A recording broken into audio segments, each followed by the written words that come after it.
Believe you can and you will. Success is the best revenge.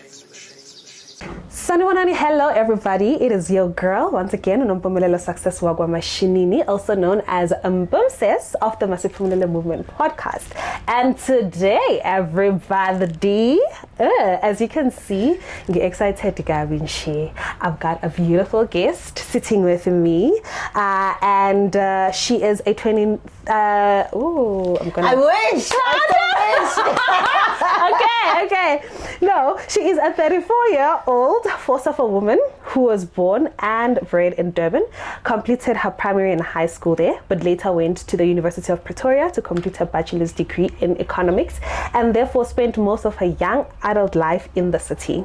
Nalu, as some others like to call her, is a family-orientated mother of one. Her mother's Princess, who is passionate and driven by her work, and through navigating her career is now an associate member of the Chartered Governance Institute of South Africa. She goes by the name of Andile Mhlongo, and today we are here to listen to the story of how she has journeyed through her career and how the experience has been, basically how she got here. Welcome, Miss Andile. Nalu, I think I like the Nalu. A lot of people prefer the Nalu. Okay, please also just tell us why Nalu, if you don't mind sharing all your names. Okay, so my full names as per my ID, Nosisa Andile Lutando Ube Muhle. Hence, the initials are NALU, which is Nalu. Nalu, yes. So when I heard that, when you said people call me Nalu, I was just like, okay, I'm grabbing that one. I'm grabbing that one. So Nalu, just the cliche. Please tell us about yourself. Basically, your background and how it was growing up. Okay, I'm the firstborn, eldest of 3, the only girl, so I am my parents' little princess.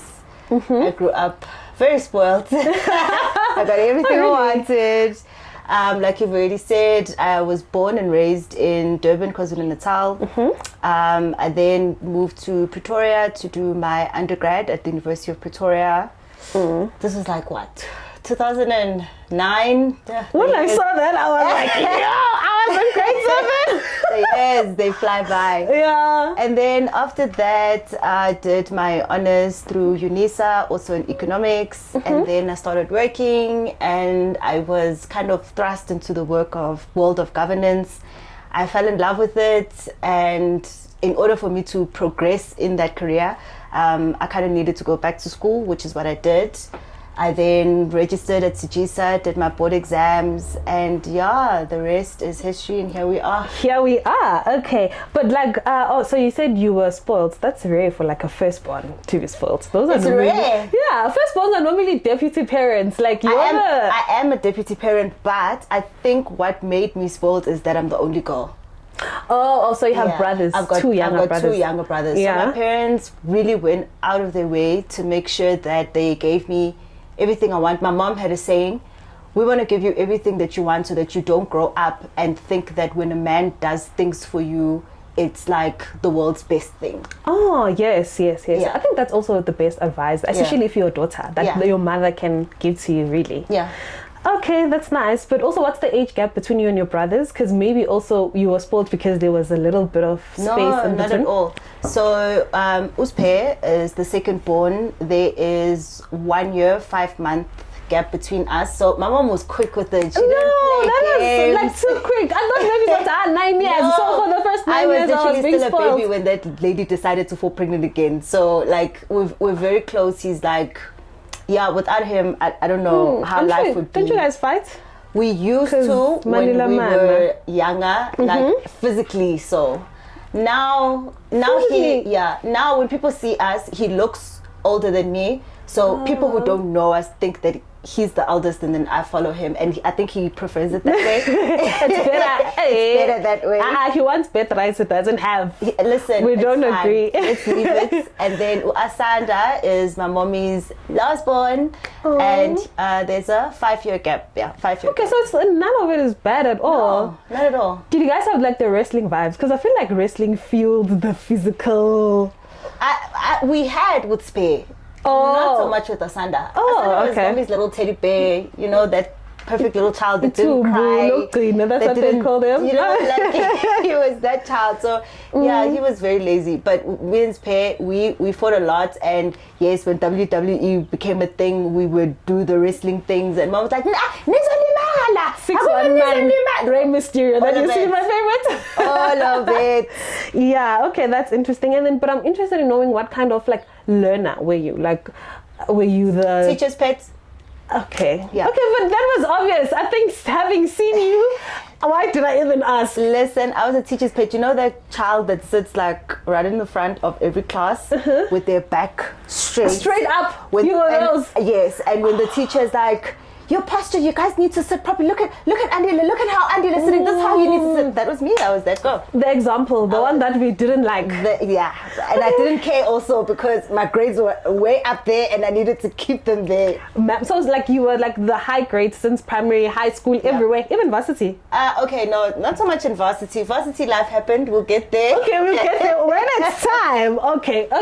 No, that's interesting. And then, growing up, what did you want to be? Because you know that question starts where everyone's just like, I remember I was telling my story and I said, the first time I heard that question, I was 5 and I didn't even know what grown-ups do. So you just grow up a lot with that question of, what used to be like the first answer? Okay, so there were 2 answers. There was what I wanted and there was what my mom wanted. So deep down inside, I wanted to be a lawyer. Always wanted to be a lawyer, loved it. Yeah, I think I'm that person, you know. But my mom told me that lawyers don't make money. So she was forcing me to be what kind of money did she want you to have? My mother was just like, so she didn't want me to do law, so she wanted me to be an accountant, which is what she always wanted to be, which is what Pay, my brother, is today. Now. Yeah, he's amazing. Okay. So yeah, she wanted me to do accounting. I actually started off doing accounting at UP and then deviated. Really? Yeah. Okay, so we'll see. We'll still get there, like I said. Okay. Also, my next question was gonna be, did that come true? But obviously not. But then if it did not, then why economics when you got to varsity? Okay, so my mom wanted me to do accounting, so I got a bursary, went and full ride, got to university. So you considered the accounting? I did it. Listen, my mom filled out my university applications and she put accounting as the first choice. I thought I was bad. No. She put accounting as the first choice and she put LLB as the second choice. Like, just in case you don't get in, then maybe you can do what you want. So Andile does very well in matric. She gets a full bursary to go and do accounting at the University of Pretoria, takes the opportunity, goes to Pretoria. By May in first year, I was suicidal. I hated it. I couldn't, like, accounting was like, it was sucking me dry from the inside. I couldn't do it. Okay, so let's backtrack a bit. Yeah. What subjects did you do in high school? Okay, so in high school I was one of those kids, because I really wasn't sure what I was going to be when I grew up, because I wanted to be a lawyer and my mom wanted me to be an accountant. Yeah. I didn't want to take full science or full like general, because normally commerce. If you're doing law, you take like your history and your and then there's commerce. I took the package that was kind of like a mixture of everything. So I did English as a first language. I did isiZulu as a second language because I couldn't with Afrikaans. I did pure mathematics, and then I did accounting. I did science with chemistry, and then I did geography. So those were, yeah, and then there was obviously. So you didn't even have economics in high school? No, I didn't take economics in high school. You didn't even know what it entailed. Like obviously, all of us have a general, but you didn't know the depth of it. Not at all. Okay, so now first track back to Varsity. Okay, so first track, Andile does very well, gets the bursary, is now doing BCom accounting, and by May she hates it. Calls the parents, guys, I don't want to do this thing anymore. My parents are like, what are you talking about? You've got a full bursary. We are not letting you change. Continue. Hectic, so I go to the faculty office and they look at my results. They're like, we don't understand why you don't want to do accounting. You're doing well. You're passing. I'm like, I didn't say I'm not passing it. I said I didn't like it. I don't like it. I don't like it. So you're thriving, but you're suffering. I'm thriving, but I'm suffering, girl. Like, hey, I want to be my student. Don't my teacher's pet, because I remember even with the subjects that you don't like, you're still gonna do them well because you're just that type of person. You're that person. So fast forward now, end of first year. Now, obviously, the marks are starting to dip because emotionally, it's just I'm not okay. So you were not allowed to drop? No, I wasn't allowed to drop it. Everybody was just like, you're going to continue. No, because also you're doing well. So yeah, passing. So end of first year now, exams are coming. Andile, okay, you know my mom's going to watch this thing. I'm sorry, mommy. I feel like that with all of my podcasts. I'm like, Mom, sorry. Sorry, okay, I'm just saying this up front. Your truth. It doesn't matter now, okay? You're fine. Okay. Okay, so exams, end of the year come, Andile doesn't study. I study for everything else, but I don't study for accounting because now I'm intentionally trying to fail this thing. So, like, the subject in itself was the issue, not like all the modules and all of that. Everything else was fine. Like, yes, fine, I did stats. I didn't quite like it, but I realized I had to do it, so I did it. Okay. And then so I did finance, I did accounting. This is our first year. Finance, accounting, stats, economics. Okay, you also did it. You do economics, micro and macro, management, business law, commercial law. You do bits and pieces. So the law, were you thriving in the law? Listen, that was my spillion right there. Girl, you love law, because when I read the document you sent me, there was just a lot of what, and I was like, this girl actually should have been a lawyer, and I didn't even know that you wanted to be a lawyer in the first place. But I think that's why governance is something that I connected with, because governance and law, it's very it's complementary. They are cousins. Yeah, they're cousins. They're related. You need to understand legislation, policy, and whatnot in able to do governance and do compliance and risk management and all of that stuff. Because what are you complying to? You're complying to legislation, to policy, and whatnot. So you don't have to be a lawyer to get into governance. But if you are a lawyer, it's a plus. We'll get there when we talk to the subjects. And whatnot. Yeah. So Andile gets to exam time. She doesn't study. She goes to write accounting, and she gets into the SAP. Andile is upset with herself because I didn't study. The intention was to fail. How did I get into the SAP? Why didn't I fail this thing?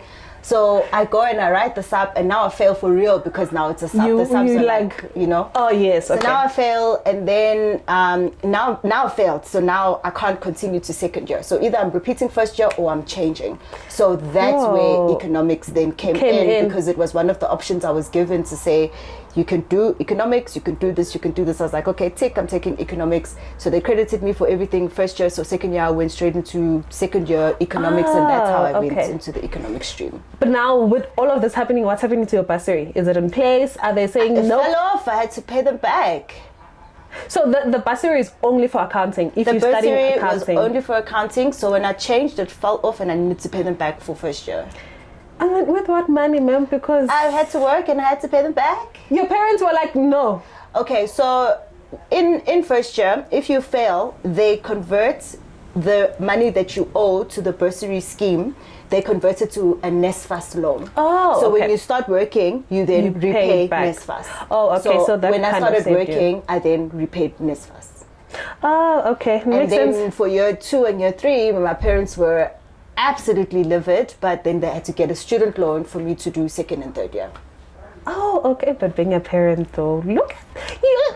I did say, sorry, Mom. I did say. Yeah, okay. But I think that also teaches us like a huge lesson about, but we'll also get to that. Yeah, about listening. Because my thing a lot also on this channel is like listening to what your child wants as a parent. Also, I think maybe rather reach common ground than saying, hey, you are doing this and you are studying this, because then we end up in the situation that you had, right? So I was actually going to ask you then, how do you, if you want to study economics, what do you prepare in high school if you want to get into economics directly from high school without all the vibes?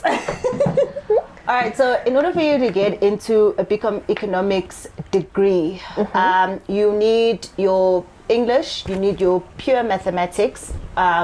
You can do maths lit, but the requirement for you to pass that, you need to get like an A or B average in mathematics. It's higher. Yes. Okay. You need to do a lot better if you're doing maths lit than if you're doing just pure maths. You can get off with like a C or a D and you're still in. Okay. Right? And then you need your accounting and your economics to get in. So most schools have what they call a pure commerce stream. That's where you do your pure maths, your accounting, your economics, and your business management. Yes. So you get into that pure economic stream, commerce stream, and then you get into economics. You get into, and then what are the APS question? Do you know what the APS for economics was at the time? Yeah, so at the time when I went to go register, I think I needed about 38 points. Now I'm not sure. Oh, that's a lot. It is. Why did I think it was going to be 23? I don't know why. No, it was in the 30s, but I think it's gone down since. Remember, the syllabus has now changed. Yes. The high school pass rate itself has also changed. Yes. So I think, if you're interested in doing economics, you'd have to do your research on what is the current requirement now. Yeah. If I'm not mistaken, you need a D average to get in. So you don't relax. I thought economics was one of those where you can just chill. So now I see that's actually almost on the same level as accounting then. Okay, and then what sort of subjects are you met with so you started economics from second year. Yeah. What subjects are you met with when you do economics second and third year? So in Varsity, usually your BCom modules are pretty standard. You're going to do your accounting, you're going to do your business management, you're going to do your economics, you're going to do your finance, you're going to do your stats. That's all like introductory level for most of the commerce modules. I know. They're also going to give you like commercial law, business law, but it's all introductory. You only really start specializing in your second year. So in your second year, all the extras that you don't require, those are the things that fall off. Then you start specializing. So when you're doing economics, then you're going to have your microeconomics, your macroeconomics. Then you get a choice whether you want to do partner it up with finance or stats. So in second year, I partnered it up with stats, and then in third year, I dropped stats, and then I carried on with finance because I realized I don't. Are you able to choose? You are able to choose. So what I was able to do is that in second year, I took. I partnered up my economics with statistics, and then I did finance as an additional elective, which is for extra credits. You don't have to do it. It's just a module that you really like and you're doing. You keep showing yourself. You keep showing your true colors. It's just a module that you do because you like, and you get extra credits for it, but it doesn't really determine whether you're going to pass or not pass because it's not a requirement. Okay. So because I was taking finance as an extra, in third year when I decided to drop stats, they then credited me for the extra finance module that I was doing. So I then graduated and pretty much mastered in economics and finance. Okay, and then how many years did you spend on your undergrad, the economics one specifically? Yeah, so if you're going to do it full time and you're going to complete in record time, that's 3 years. So it took me 3 years to do. There are part-time options, which will then obviously take you a little longer, and you can space yourself out and time yourself out in accordance with how much time you can dedicate. But if you're a full-time student, minimum period is 3 years. Okay, and then in UP, do they have like UNISA vibes, like with all the courses where you can choose whether you part-time or full-time? Because I know that where I went to CPUT, there are some courses where they're like, no, you have to do full-time. So how does it work and University of Pretoria. So if I'm not mistaken, at UP it's the same. There are certain modules where you have to do it full time, and there are certain modules that you have to do part time. However, they do now, it seems, they seem to have an understanding that there are people that are working, that are studying, want to study, so as they well. have something called an after 5. Oh, okay. So it's considered full time because from 5 to I think about 9-10 in the evening you're in lectures. Okay. So then you still get to finish within the 3-year period. Okay, so it's Abed that went to private school. Pretty much. Kinda. Yeah. Okay, so what kind of, is there a personality or traits that you would need to possess, like for you to want to go study economics? I don't know if you get the question. Like for instance, there's things that you like growing up that then make, like, channel you towards, okay, maybe I'm gonna be a lawyer, or I like medicine or science, so I want to be a doctor. So in economics, is there anything that makes you, that like channels you towards that, or where you can see this, okay, I'm this type of person, so maybe economics could be good for me, minus school now, just you as a person?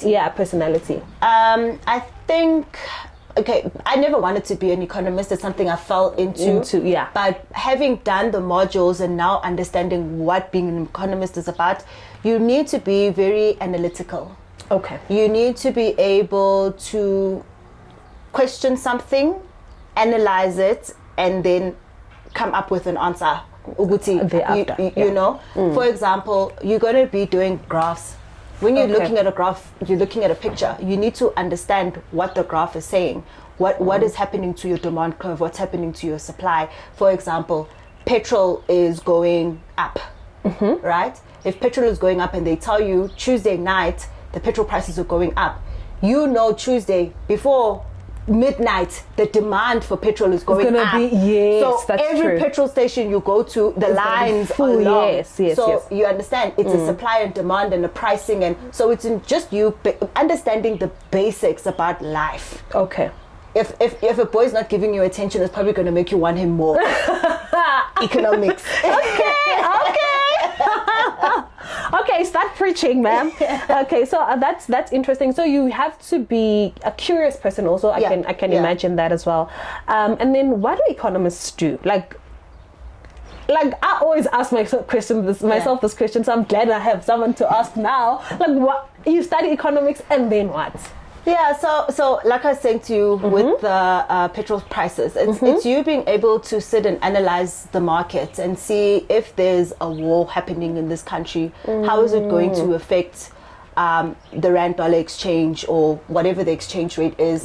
How is it going to affect your imports and your exports? It's just you being able to look at what is happening in the world right now and see how that is going to translate into a person's business doing well or not doing well, the country, the economics of the country doing well or not doing well. You as a human being, are you going to be able to afford your mortgage payments because now the interest rates have gone up and now you're paying more to the bank for your bond? It's just in you being able to understand all of those dynamics. Okay, and then where are you hired to do this? Where do you work? Who, like, I have this knowledge now, I have this qualification, I can do this, I can analyze, but where am I hired? Where do I look for work? All banks. Okay. JSE, any listed company, because the nice thing about economics, it also comes with your risk management, you know. Yes, that's true. Pharmaceuticals, actually. Oh, okay. You could get into that. I was also surprised, like when I was looking for jobs after graduating, your Johnsons and Johnsons, they were looking for economists. Oh, okay. Okay. And then would you, like, considering the time that we're in now as a generation, the 4IR, like, would you still recommend people to study economics? Is it still important in the day and age? Because you know that there are some careers that wear out now. For instance, a lot of careers where that can be replaced by technology, for instance, no longer need people. So would you still say to someone, a grade like 10 learner that says, okay, I want to do economics when I get to varsity, are you giving them 100% yes run for it, or are you saying, I'm not sure?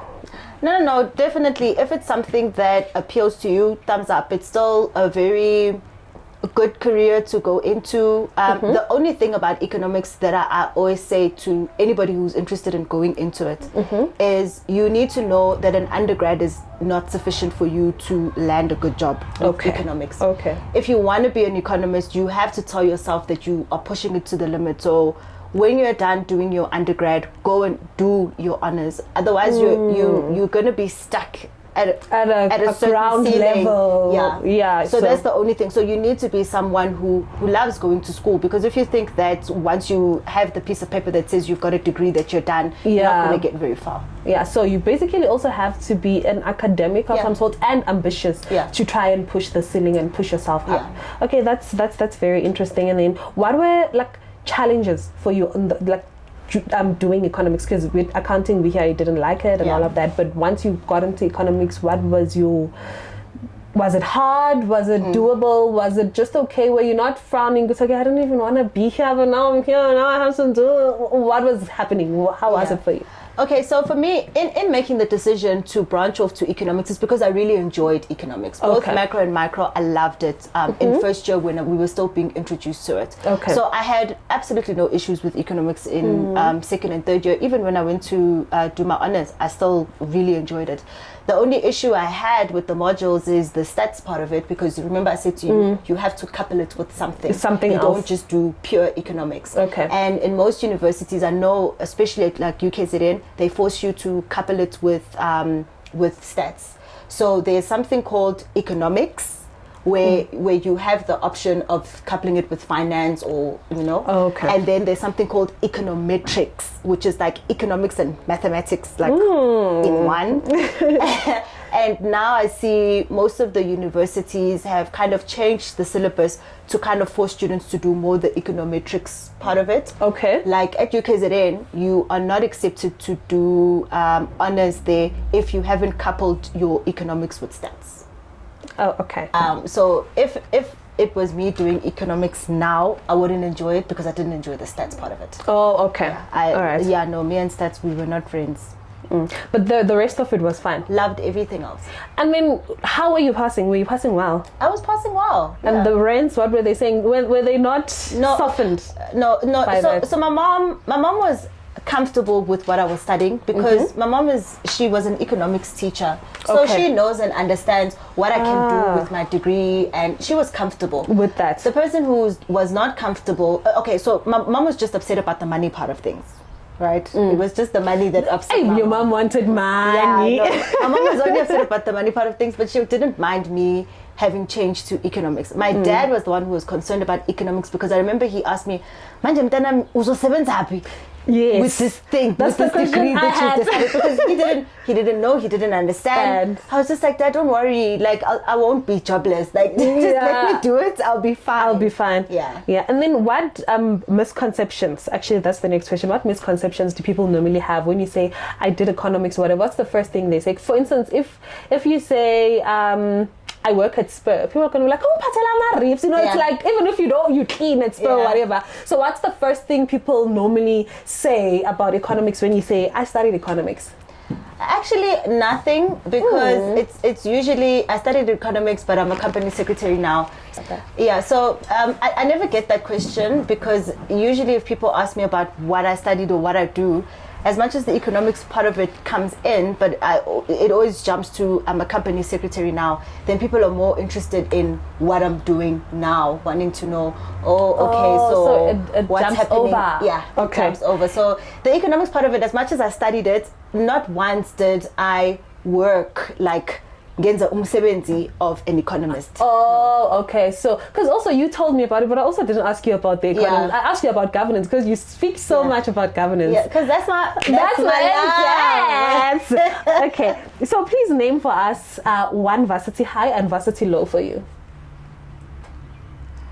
One varsity high was graduating. There is no other feeling that is comparable to the dean calling your name and you walking across that stage and getting that piece of paper that you have worked so hard for. The sleepless nights, the tears, the homesickness. Because when I went to UP, I'd never been away from home. I would go home every second weekend because I was so homesick. Until my dad was like, no, my child, we cannot afford this. Either you transfer to UKZN or like you stay there for a little longer before you come home. So so definite high is graduation. And that's what I'm always chasing every time I do a new you're chasing the high. Yeah, I'm chasing the high of that day. I love that. I love it. That's definitely high. Yeah. The low for me was definitely first year in accounting. I never. The lesson that I learned there, as much as I may disagree with my child's choice of what they want to do, I would always try and channel it differently, but not force them to do something that they don't necessarily want to do. I was super depressed. Nah. Yeah. Okay, I love that. So I love what you said about your high, because I think I said in one of my podcasts that there's no day that compares to the day of graduation, especially my first one. I was just like, there's no one that could have said anything or done anything that was just gonna make change how I felt that day. I was like over the moon. So I agree with you. Because that's all you. That's your work. Like you are the one who went to all the classes, wrote all the assignments, wrote the exams. That's something you did. Yes, but fine. Kind of parents, they encourage them, but it's all you. There. They can put the money in, and people can encourage and whatnot. But at the end of the day, when it comes to that exam, it's you and that exam paper. Exactly, and also that's why you could also fail if you want to. Yes, sorry, Mama. That's why also when I decided actually I'm not going to study for this thing, it's because you know that it's not about who gave me a bursary or who's paying for this. It's about me and this exam paper, and between me and this exam paper, I don't want it to continue anymore. Like, I'm severing the ties now. So how were the in-betweens though? Like, how was varsity life? Like, what were you doing? Ooh, look at this. How was, because also like you said, you was your first time leaving home, you're coming to Pretoria, and also I was listening to this other podcast where this lady was saying, Pela, leaving like home, whether it's Durban, Pretoria, or whatever, and coming to Gauteng, Maboneng, where everything is just popping. So how was that experience for you, and how was like varsity as a whole, and how did it transition? Like, because I know that it's different, like, your first year, and as you're getting used to the place and whatever, now you even feel like you don't want to go home. So how was all of that for you? So at first it was a little difficult because I'd never been away from home. I was homesick. I would go home all the time. In first year I missed RAG, like all the big events because I would go home during those times. But eventually when I got used to it and I started making friends, I started enjoying it a bit more. So in first year, the only person that I knew at UP was this guy called Usiabonga Buthelezi. So in high school, he was head boy and I was head girl. Okay. And then we both got the same bursary to go to UP and study accounting. So when we got to UP, it was just the two of us. Andile, Mhlongo and Buthelezi were like, we would follow each other everywhere we'd go because we were literally the only people we knew. Yeah. Until eventually we got other friends and we branched out. I was like, okay, sharp guy. Like, you could go. I hope you didn't say that. Oh my gosh. You could go chill with your boys now. But when I found my feet and I got friends, it being away from home for the first time was crazy. We used to go clubbing on a Thursday.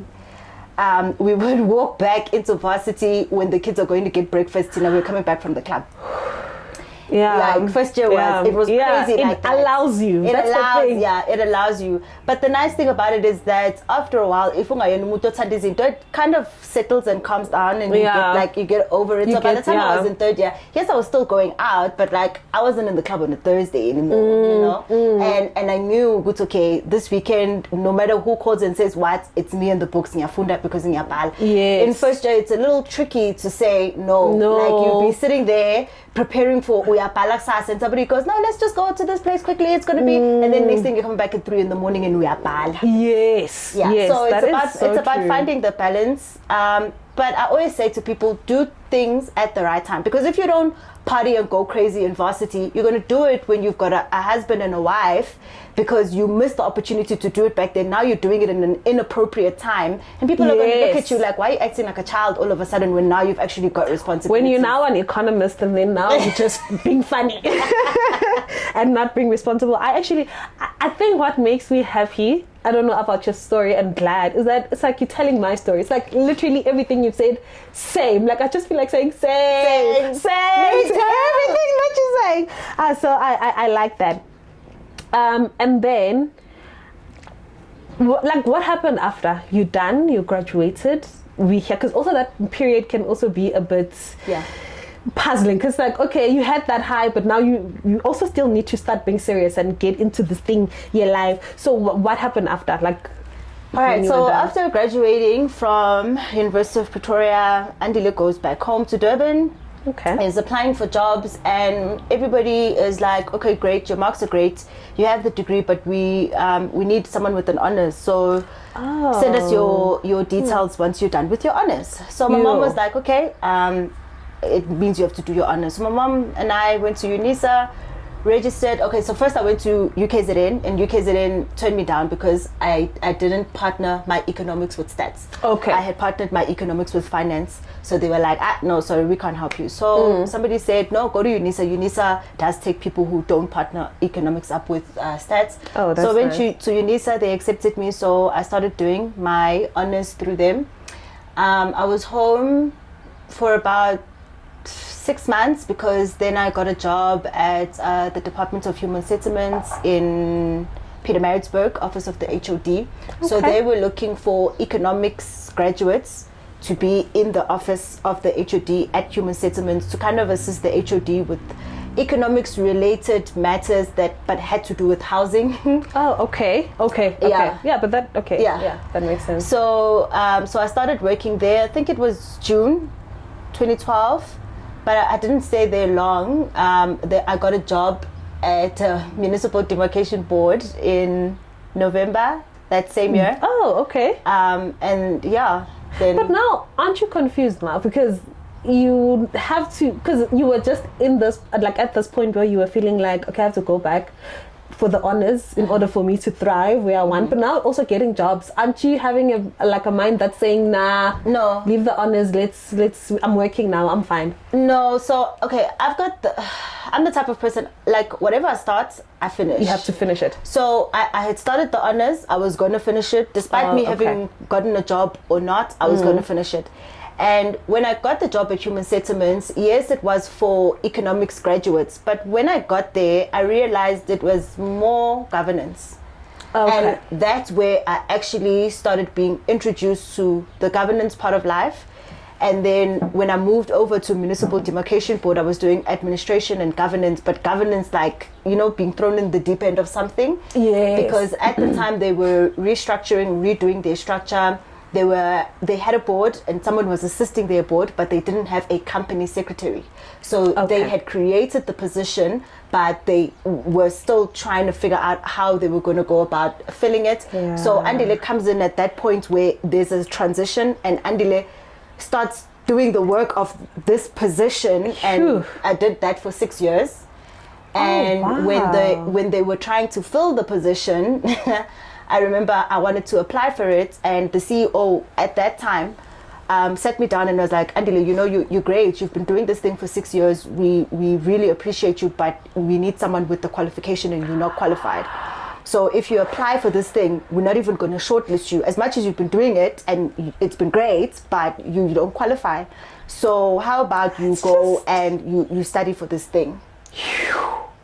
But how does that even work, guys? Because we know, like, experience, doesn't count. You need to have the paper. This is the real world. It's not your Coco's house. It's not a fantasy. When people are going to put out a job advert and put minimum requirements for qualification and experience, you better have both. And if you don't, you're not going to get the job. I appreciate how the CEO handled it and sitting me down and making me understand, so that I wasn't going to throw my toys out the cot and have tantrums. I completely understood where he was coming from. And what I loved the most about it was the appreciation of what I've been doing, and saying that us not shortlisting you is us not saying that you haven't been doing a good job. You've got the experience, yes, but you don't have the qualification. So how about you go get the qualification so that you can get into this line of work in future? How do you feel at this moment? Like, are you thinking, now I found this thing that I love, but I could have, the 6 years I could have been doing the qualification had I known or whatever. Or are you okay? Have you accepted, and are you saying, are you beating yourself up, or are you saying, young trial, I'm gonna go for it and I'm gonna do what I like? The latter part, I was just like, oh, okay, cool. So I remember that very same day I started researching on what's the qualification, how do I go about getting in, and I called the institute, and I spoke to a very lovely lady. Her name was Betty. I'll never forget. You never forget name. Betty. Oh, thank you, Betty. Never forget Betty's whoever name. you are. So I kind of gave her a little summary of my story. She's like, no problem, we can help you. Send us your school transcripts from the University of Pretoria and UNISA. Yes, so I sent them through everything.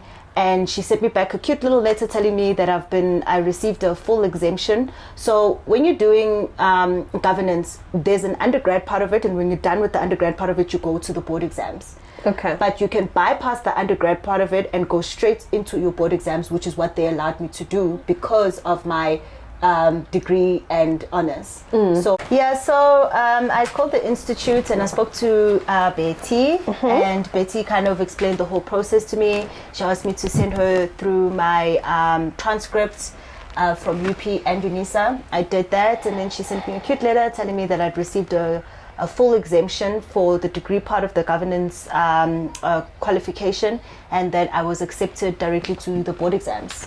So I registered and I started writing my board exams. I love that, because sometimes when you experience a low, I don't know if it was a low for you per se, the fact that you had to move from your role and whatever, but then you find that there's other things along your path that you find later on that still kind of show you that yes, you're supposed to be here. For instance, them saying you can just write your exams directly and all of that. How was that? Please tell us about the experience of the exams, because I know board exams, once I hear board exams, I shut out. I shut down, and I've never even written any, but from people's stories, when someone says board exam, I'm like, yo, go see, I know there was trouble. So what happened on your side?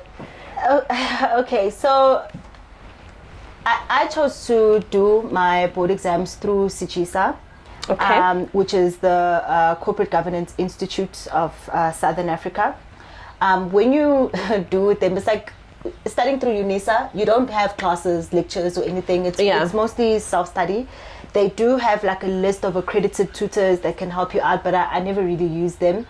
So it was difficult because at the time when I started with my board exams, I was working at the Municipal Demarcation Board, but I didn't stay long. I think it was maybe the first 6 months of me having registered to do my board exams. Then I got a job at the Department of Planning, Monitoring and Evaluation in the Presidency. Now, my workload was crazy, and I didn't have enough time to dedicate to my board exams. And so the DG at that time, who was my boss, luckily, because she understood that I was studying, when I would take time off to go and write my board exam, she would give me a month off. So at least it helped me out. So I wasn't able to study how normal people, you go to work, you come back, and then you give yourself a few hours that evening to study. Yes. I couldn't do that. I was traveling. I was in Cape Town all the time, international travel, work. I couldn't do that. But when I was preparing for board exams, I would be given a month off, and then I could just concentrate and write. So that was great. Yes, it was stressful. I remember before each board exam, I would wake up on time. I'm not ready. I'm not going to go right. I'm going to fail. I can't do this thing. And she was my best friend, but I called her my soulmate. We called each other soulmates. Dineo Mkwalo. She passed on. But she would call me. She would call me the morning of every exam, and she would be on time. Hey, dude, are you ready to go write? What time are we writing? I'm like, nah. Is she in this with you, or did you meet her at the institute? No, she was just a friend that I met doing other things on the side, but she knew that I was doing this so thing. she was just being supportive on this journey. Yeah. Dude, are you ready to go write? What time are you writing? I'm like, nah, I'm still in bed. I'm not going.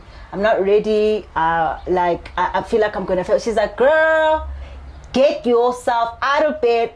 if you don't, I'm coming to get you, and I'm going to drive you to that church myself, because where we would write, we were writing at a church hall. I'm going to drive you to that church myself. So get up, you're going to go write. You've been studying, you got this. I'm like, I don't know what I'm going to get there and be writing. Like, I can't even remember what I was reading last night. She's like, you're going to go write. You're going to go write.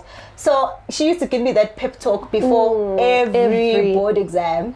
And that's how I made it through, because I don't think I would have gone right. Right. And how many did you have in total? Like the exams?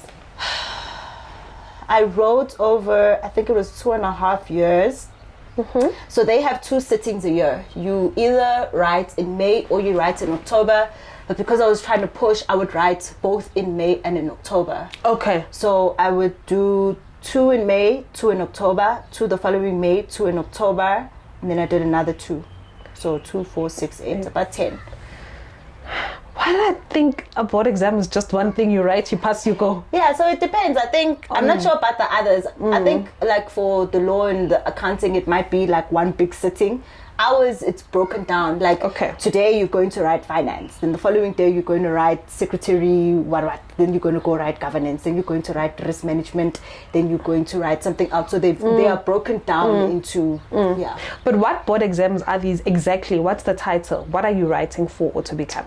So you're writing to become a company secretary. So with the board exams, there's 2 streams. You either writing because you want to become a company secretary, or it's because you want to become a governance professional. Okay. Both of these require you to write the same exam, and then you just choose after which one you're gravitating towards. Yeah. Okay, so when I hear secretary, I'm thinking you have to have matric, be 18, and then go start working. Yeah. So what's the difference? Is there a difference between the secretary that you're talking about and the ones we used to, where I just think receptionist, take down minutes, schedule meetings, I'm done? Yeah. What's the difference? Yeah, so the difference is secretary is what the average person understands to be a purely administrative role. Okay. You're answering the phone, you're taking down someone's diary appointments, making sure that they're there in time, you're buying food, you're running around. Secretary. Yes.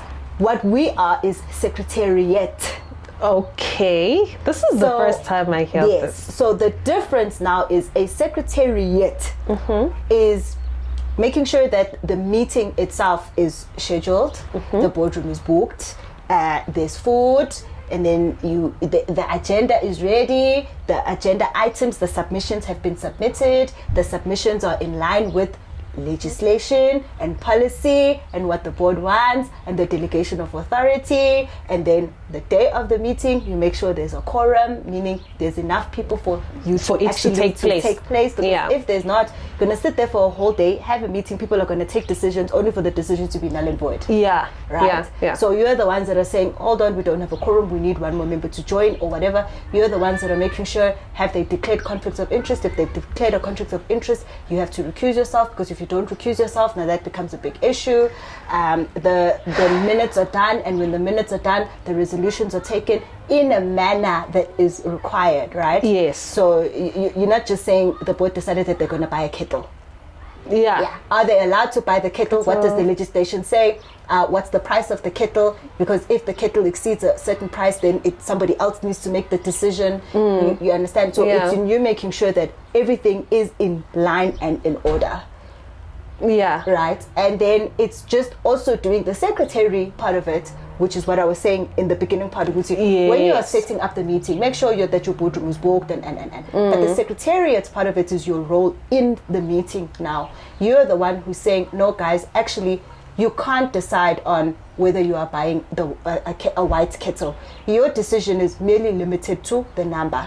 The price of the kettle. Yeah. It's somebody else's decision to decide on the color of the kettle. So please restrict your decision to the amount. Now you are framing your resolution to the board has decided that we are buying a kettle not more than 5,000 rand, because that is their delegation. Okay. Why does that matter in a company? Why is it necessary? Why do we need to have that? It's compliance. Okay. It's compliance. Okay. And that's what governance is. When people ask, Andile, what is governance? Governance is how something is run. Yes. How the ruling party or the president decides to run the country, that is governance. How the CEO decides to run a company, that is governance. How the board decides to run the company, that is governance. How you choose to run your household, that is governance. Yes. So governance is how anything is run. Now when you have to look at how things are run in the context of a company, there's legislation, there's policy, there's all sorts of guiding principles. Some of them that are mandatory and some of them are nice to have, best practice. You need to be able to differentiate between the two. So that's now why it is important, because I need to be able to say, for example, when we're talking about the kettle, that legislation says that you as a board only are allowed to dictate the price of the kettle, and the price of the kettle for your delegation is limited to X amount. So the resolution then sticks to that. It's somebody else's responsibility to then decide whether you're buying a pink kettle or a white kettle, or a black kettle. So the board cannot overreach in their decision in wanting to dictate the color of the kettle, because that's outside their delegation. But now, like, doesn't the board just decide everything? No, boo. So are we gonna now have another sitting where we are now talking if the kettle should be pink or white? So it depends on whose responsibility it is to decide. So you'll find that most of the time, something like that, they're going to term an operational decision. So you're going to find that your accounting officer, normally your CEO, is the one who's then going to be able to decide whether the kettle is black or white, and whether they do that sitting in their own office and deciding, or whether they are convening an EXCO meeting for EXCO to decide. Then the Secretariat for EXCO then needs to minute that EXCO decided that they want a pink kettle. But now it's a different forum. There needs to be that differentiation, because when you talk about governance structures, nothing goes directly to your board. Everything starts and moves up a certain level to get to the approval level. So you need to be able to show that governance structure has been followed. That has been followed. So basically, you're the office lawyer. Kinda. Like, oh my God, like you're the prefect. No, I can say prefect. I wouldn't say office lawyer, because over and above a company secretary, then they have a lawyer. They have a lawyer. Because I was thinking that, but I was like, why do they even need the lawyer? Because you already check the laws and say, yay, whoa, you know? So in some places, we'll get to how the different roles, or the different ways you can get to being a company secretary. Some company secretaries are lawyers. Okay. Some company secretaries are lawyers. It makes perfect sense, and I think it comes from before they came up with their own qualification. It only made sense that only lawyers could do what we do. And then eventually they were like, no, actually we can come up with our own qualification. So now we've got our own qualification. So you don't have to be a lawyer to be a company secretary, but you can be a lawyer and be a company secretary. Also, but how did you do that when you hadn't even studied for it? Like when you had no background really in it and you were thrown in the deep end and you had to know the laws. Ma'am, the board exams. That's why you have to do, when you did it like the 6 years. So the nice thing about what we do is, once you understand legislation and how things work, like for example, I can be a company secretary for any company. Like now I'm at ESCOM. Right? I've just been there for 2 months. But I'm able to diligently and properly do my job for 2 months, because all you need to know is read the legislation that govern where you are, read the policy that govern where you are. You don't need to be like a scientist to be able to look at certain things. But remember, I was explaining to you that when you're doing economics, you have to do business law, commercial law. When I was there, they used to call it legal discourse, which is how do you interpret law, like the may and the must. You know, it's going to say Mpumi may buy a camera, or Mpumi must buy a camera. Those are two different things. The may is discretionary, the must is it's mandatory. So when you're reading the law, you must be able to see those things and know what they call it, the spirit of the law. Like it was written. For what purpose? What is the intention of this piece of legislation? Why is it there? Yes. That's interesting. But like when you first started, because you did economics, was there a correlation for instance, when you first went to the job that you did for 6 years, in terms of legislation, or was it different and you had to like start studying first and then fulfill your role, or because the knowledge, the prior knowledge you had about economics helped you to carry that role out? Yeah, no, it's my qualification allowed me to do what I was doing. Particularly because I did the law modules that I did, the finance modules that I did. Yeah. So when you're sitting there in a board meeting and they're approving financial statements, for example, you're not lost. Yes. I worked at a ports regulator. They regulate the National Ports Authority, the guys that head up the ports. Right? Yeah. And that is an economic regulator in the sense that they determine the tariffs that the ports are allowed to charge your different shipping lines when they coming from China or wherever they're coming from. That when they enter South African waters, how much are we charging them for them to use our ports? It's them who then dictates what tariff or rate they can charge. The economics help me there, because when I'm sitting in a board meeting and they are throwing around all these big economic terms, I'm able to understand it and interpret the decision or the resolution that's being taken at that time and minute it accordingly. So like, listen, I feel like it was God who made me take the detour. Yes. Because outside of me taking the detour, there were certain jobs that I would have found vastly difficult to do. But because I had the educational background that I did, it allowed me to.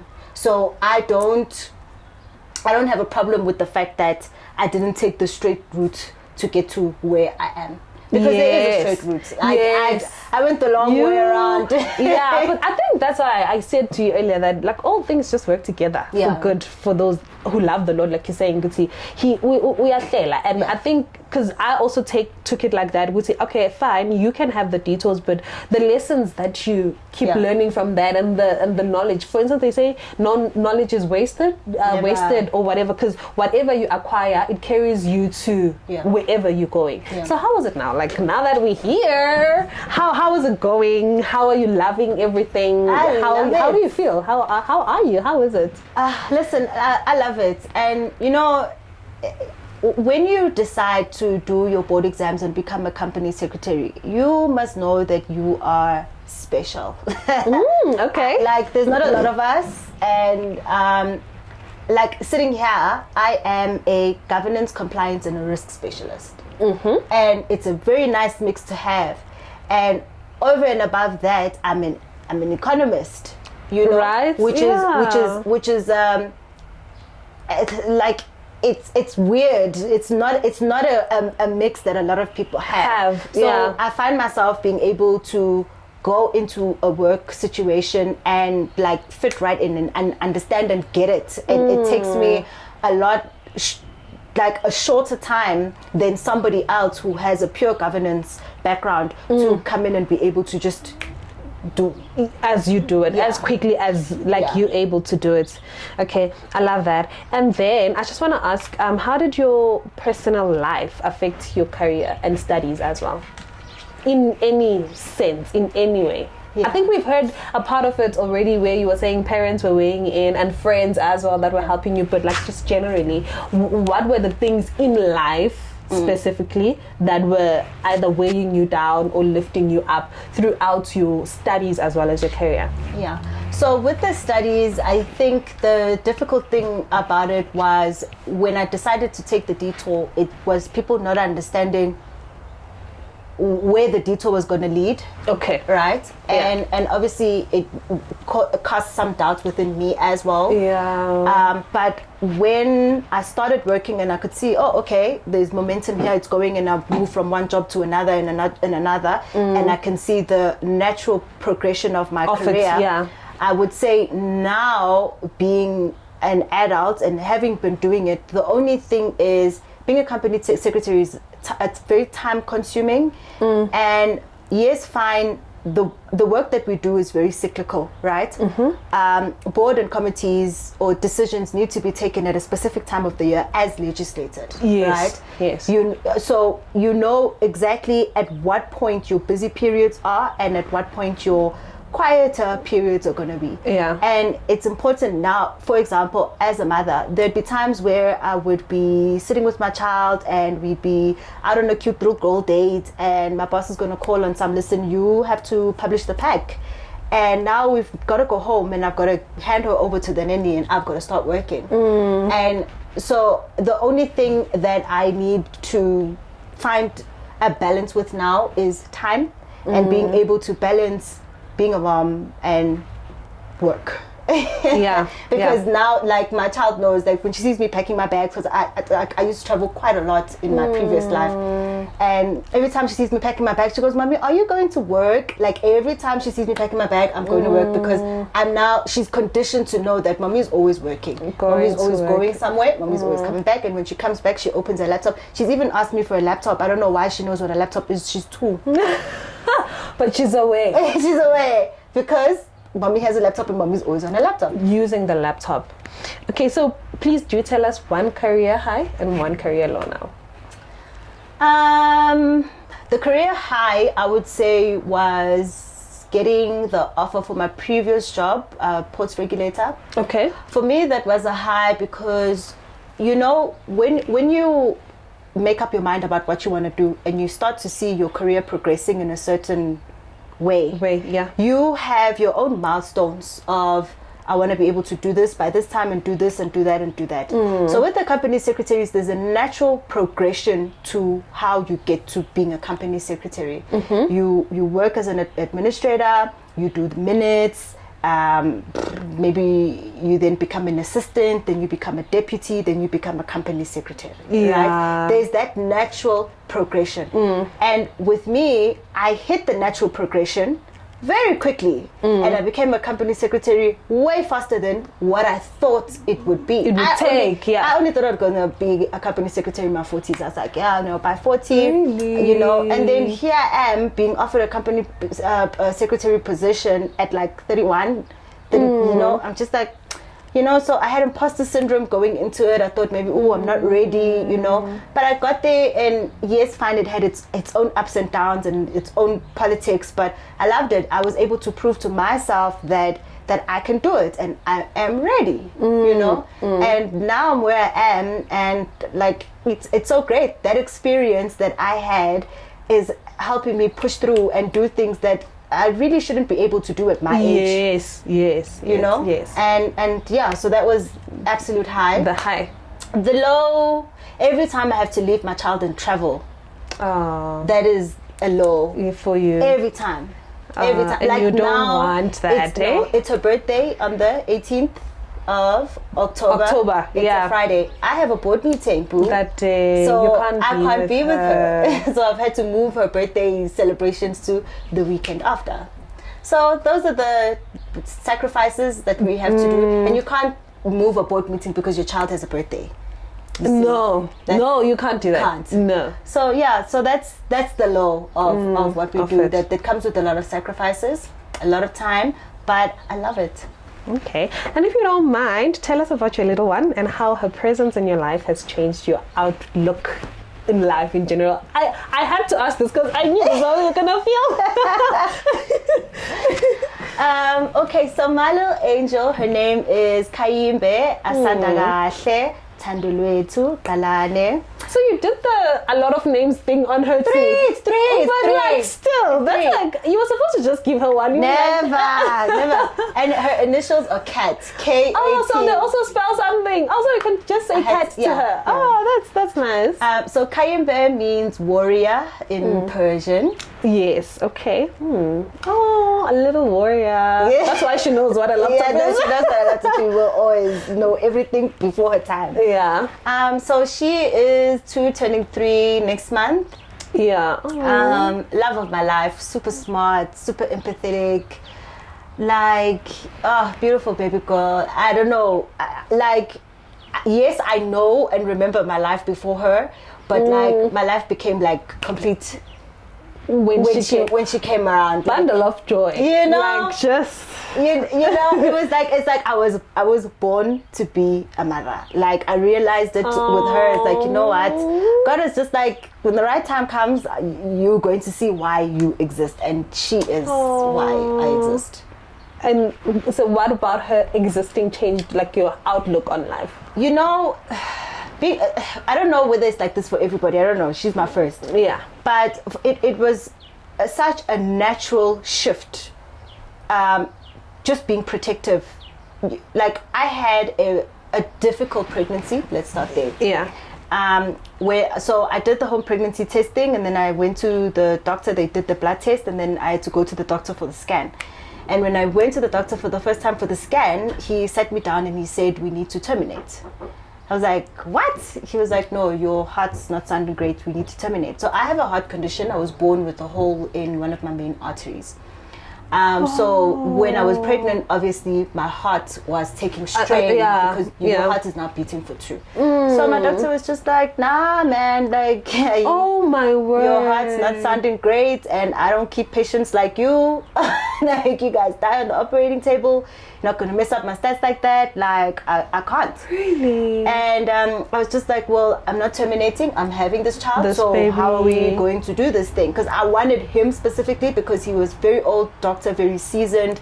I've received very good reviews, you know, like, and I wanted a seasoned doctor because I knew I wasn't going to be an easy patient. Of course, and really, he had good reviews because he pays attention to his stats. Yes, no, he was just like, people like you. Imagine. So he was just like, the only way I'm going to keep you on as a patient is if you go to your cardiologist and go get all the tests done, and I need a report from him saying that you are not going to die on me. And I had to go to my cardiologist and get the test done and have a report, and he was just like, "Okay, cool, let's try." You know.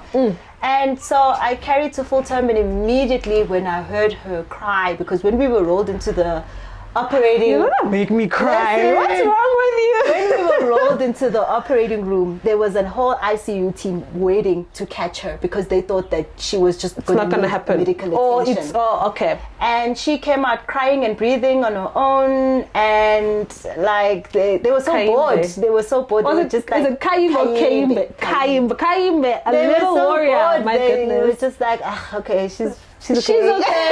She's okay. You can go. Even those of you who are on standby, it's fine. She's good. And immediately after that, it's like something just... And you know what? Something shifted the minute I found out that I was pregnant. Yeah. With me wanting to fight when the doctor was like, "We need to terminate." I'm just like, no, it's not happening. It was at that moment something shifts where you are like, this is my baby and I'm going to protect my baby and we are going to make it. Then the baby comes and you hear her crying and you're like, okay, she's here, she's alive. Now really it kicks in. Mama. Yeah, mama. And I don't know, how does it kick in that? Like, do you just want to like take a responsibility? I don't know, but all I can tell you is I would die for you that are little responsible girl. for a life now. Me, I'm responsible for a life. I would get in between a bullet and her, like, and it's automatic. Nobody has to tell you. Nobody has to ask you. Nobody has to. It's automatic. It's like something just does this. Child, you're gonna want me to be a mother now. Wait until the right time. It comes with its challenges. I know. But what career advice would you give to her that would guide her through her career life and would also... Oh, and then I think I asked this earlier. Would you ever impose on her making her career decisions? And if so, how and why? I think you already partly answered it, but let's just... So when it comes to Kai, I can tell you now already that Kai will do what she wants to do. I love Kai. Whether I want to or not. Yeah. I wouldn't necessarily impose anything on her, but like I said earlier, I'm going to try very hard to influence and guide her decisions in a certain way. Yeah. So for example, if we have to go back to the conversation I've had with my mom, she wanted me to do BCom, I wanted to do law. A compromise could have been BCom law. Right? That's true. And that would have been, if we had the relationship where you can sit down and actually talk through things, that would have been a compromise that we would have been able to come to. So that's what I want to do with my child. Like, no offense to anybody who studied the arts or any parent who allows their child to study the arts. If Kai is to come to me and say that she wants to study acting, for example, I wouldn't say no, but she's going to double major. Okay. She's going to double major. She can go and do her arts or singing or painting or whatever it is. Photography, whatever she wants to do. Whatever, but she needs to couple it with something that also makes me feel like if this doesn't work out, she's got something else to fall back on. And that's the conversation that her and I are going to have to have. Parents and backbones. Is it what is it? A backup plan, whatever it was? Because I feel like every parent, because even my parents said, oh, because I wanted to do music, she was like, but you need paper, you need some sort of something where you can fall back on. Listen, if she wants to do her music, it's fine, but she will double major. She can do music and law, music and BCom, music and BSc, music and anything else that can give her money. Because the arts thing, as much as we love it and it's great when your career does pop off and you become this superstar, and it's not guaranteed. You can love your music and you can think you're the best singer, and a music producer hears you and he's like, no. And sometimes also you do pop off, like then you get like 7 awards at the summer awards, but next thing you're asking us for money because that it comes and it goes and it ends and it disappears, dissipates. Gandhi, if you have the backup, then you can then go back and do your law and whatever, because that doesn't, your qualification never expires. You have it forever. Yeah. Okay. Yeah. But I love that. Yeah. I mean, there's. Yes, your degree is there. It doesn't expire. It's there forever. But there does come a point where you are unemployable with your degree, right? Because let's say, for example, you study your music and you study your law. Yeah. And your music pops off, like you're great. You go to the US, you get your Grammys. You are the new Tyler. Who is she? Tyler. But then at some point, a new Tyler, because Pella, I mean, yesterday it was Beyonce, now today it's Tyler. Tomorrow it's going to be someone else, right? Yeah. And then somebody else comes, and then now you're like, okay, I'm no longer coining it from my music. Let me take my degree and dust it off. And now you're going to apply for you to go and use this degree, and everybody is telling you that now you are too old to be an there's intern. An age thing, there's a lot, so like even there's a balance even with you, like for instance, you were still young but you were still told that go further your studies to become this, so it you were even saying in terms of it changes, even the university requirements, entrance and all of that, admissions, it changes. So but I think it's still safer. I don't know. It definitely is still safer, but that's why it's important to sit down with your child and have these conversations so that they understand. Like, for example, there's nothing stopping you from doing your internship and pushing your music at the same time. Yeah, that is true. So that once you've reached the point, like soccer stars, retirement age for them is very early because they break something or something twists and then they can't play anymore, and then what? But if you had gone and done your internship and now you can kind of continue on a certain trajectory and do something, even if you're now starting your own law firm with your own degree, but you've at least done an internship somewhere else, you've got an understanding of how that law firm worked, and you have mentors and but when it's like that, what about the pressure? Because not everyone that can handle like both, like everything, like work and school. Or for instance, you were in school and you were even doing fine, but you did not like it. So what if now there's this maybe law that my mom wants me to do that I hate it, and I'm thriving in music, I just got a Grammy?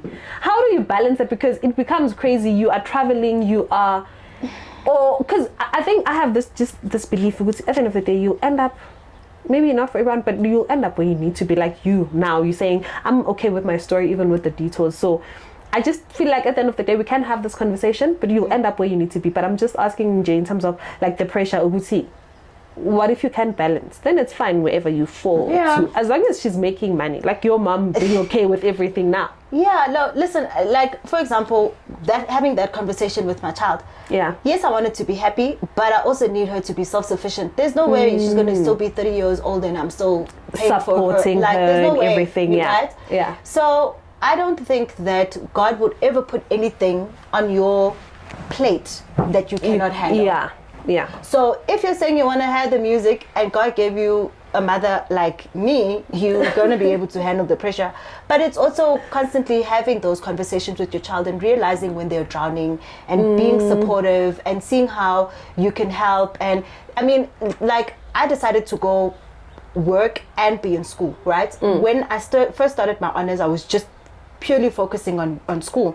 Then I got the internship, and then I had to lessen the amount of modules that I was doing so that I could cope with being at work and at school. Yeah. Then I carried on working at Municipal Demarcation Board. I was still doing my honors.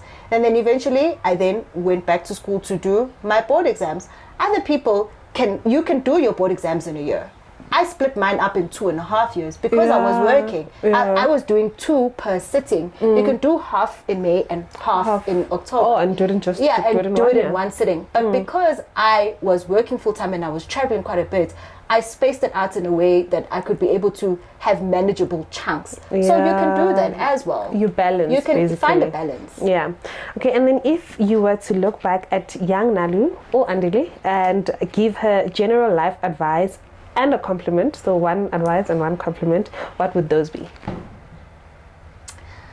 Okay, so my partner recently asked me, if you had to speak to little Nalu, what would you, three words that you would say to her? And I said to him, I would say, you are capable.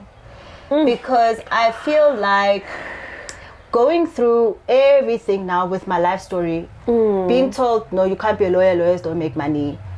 No, you can't get this job, you're not qualified. Me telling myself, oh, I can only be a company secretary when I'm 40, and then doing it at 31. Like, the one thing I need the little me to know, and the little Kai to know, and any young little black girl, yes, you can do it. Whatever it is that you put your mind to, you can do it. You are capable. Whether you feel like you've got the support structure or you don't have the support structure, a lot of things are in you and they come from within. From within. You are the one who just needs to decide, this is what I want, and have a plan on how am I going to get there. Also, the conversations that you have with your partner, child. You guys be asking each other podcast questions. So, Nalu, where to from here? You know what? I think now it's all about stability.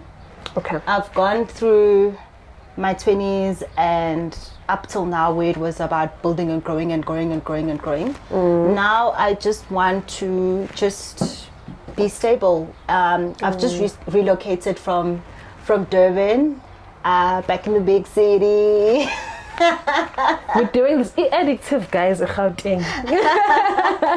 So it's about starting afresh, rebuilding. You know, I'm working in a place where I'm so happy. Aww. I feel appreciated.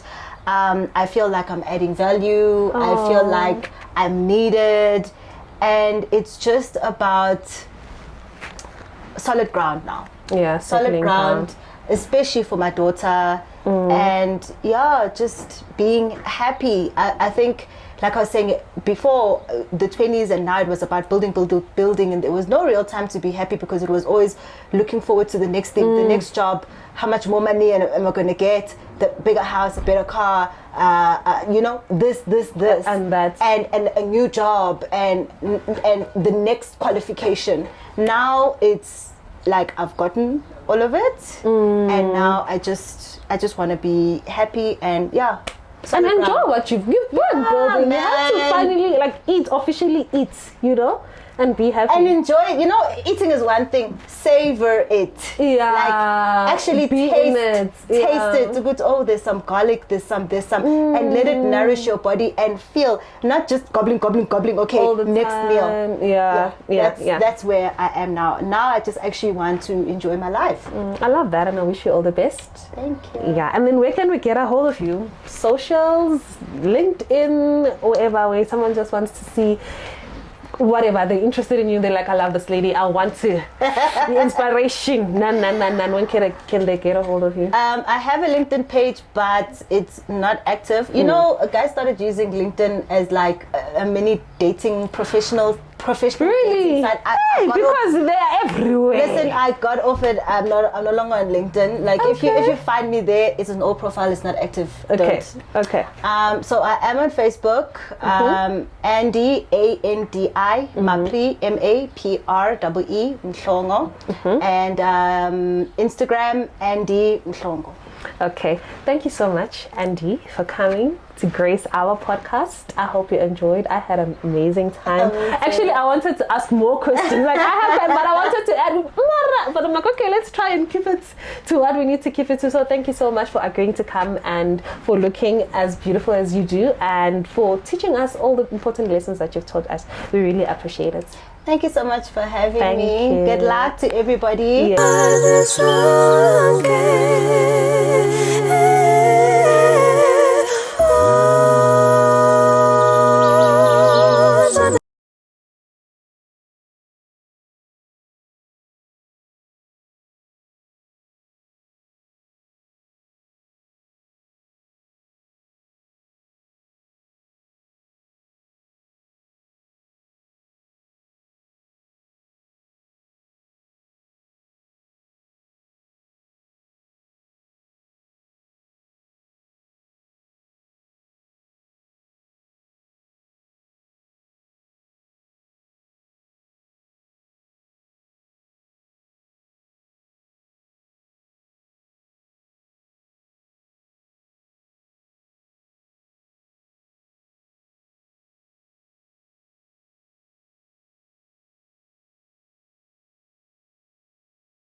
Mhlongo.